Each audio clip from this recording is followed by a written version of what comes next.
Deadpool depression में डूब जाता है और कुछ भी करने की इच्छा नहीं रह जाती है। तभी अचानक उसे एक दोस्त का मैसेज आता है जिसमें उसे बिस्तर से उठने के लिए कहा जाता है क्योंकि कोई उसे मारने की कोशिश करने वाला है। लेकिन इससे पहले कि दोस्त हत्यारे का नाम ले पाता, अचानक एक गोली बेडरूम की खिड़की से आती है और डेडपूल के हाथ में मौजूद फोन को नष्ट कर देती है।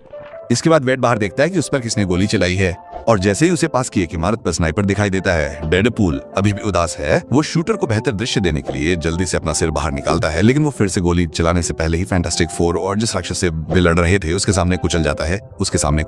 और अब थोड़ा निराश होकर डेडपूल कपड़े धोने का फैसला करता है, लेकिन जैसे ही वहां मौजूद एक व्यक्ति बताता है कि उसके सिर पर एक लेजर साइट है, वेड शूटर को एक और मौका देने के लिए फिर से बाहर जाता है।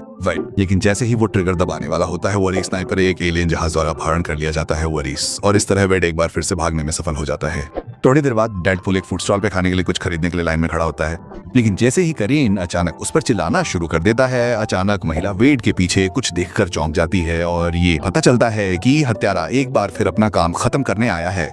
हालांकि इससे पहले कि डेडपूल उस आदमी को देख पाता, कहीं से भी डॉक्टर स्ट्रेंज किसी जादुई ड्रैगन से लड़ते हुए दिखाई देते हैं और किस्मत से उस प्राणी को हत्यारे के साथ दूसरे आयाम में धकेल देते हैं बिना किसी को पता चले। और भले ही स्ट्रेंज डेडपूल से ये पूछने की कोशिश करता है कि वो इतना उदास क्यों दिख रहा है, हम पूरी तरह से चुप रहते हैं और जल्द ही अपना नाश्ता खाने के लिए सिर झुकाकर चले जाते हैं। फिर डेडपूल फैसला करता है कि वो पूरे दिन बिना एक शब्द बोले अपना दिन खत्म करेगा। और बाद में एक बार में शराब पीने के बाद जब वेड कुछ बियर ऑर्डर कर रहा था, तभी अचानक पहले वाला हत्यारा उसके सिर पर बंदूक तान देता है और अपनी उत्पत्ति के बारे में लगातार बात करना शुरू कर देता है ताकि डेडपूल से कोई प्रतिक्रिया न मिले।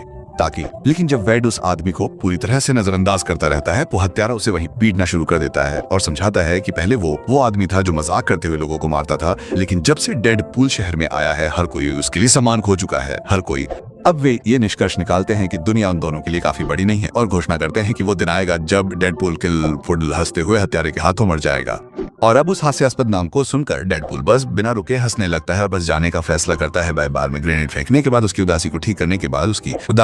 करने के लिए उस आदमी को धन्यवाद देता है और वहां से बहुत खुश होकर अपने दोस्त को एक संदेश भेजता है जिसमें उसने अभी मारे गए जोकर के बारे में बात की थी।